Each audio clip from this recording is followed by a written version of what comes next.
guys for jumping in and taking some action and responsibility. Now, that was not the case in this one.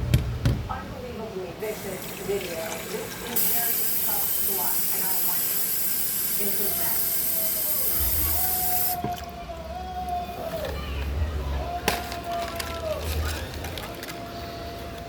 This man was being on video that he posted on his phone.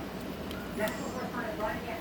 Reports live here in New York. Hi, Brian. Hi, Marvin. Well, we just got disturbing new video with a different angle of this vicious attack that unfolded at 3 a.m. on Saturday in Cincinnati. It appears to show a verbal confrontation. Then you see a white man in a white shirt slap a black man in a red shirt. Punches are then thrown, and the brawl ensues. The white man is punched and kicked repeatedly by black men and women.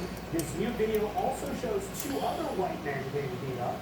Horrifically, another video shows a woman being knocked unconscious, blood on her face after being sucker punched by a man. Incredibly difficult to watch. Police have not said how or why this brawl started. Cincinnati's police chief says alcohol consumption played a significant role.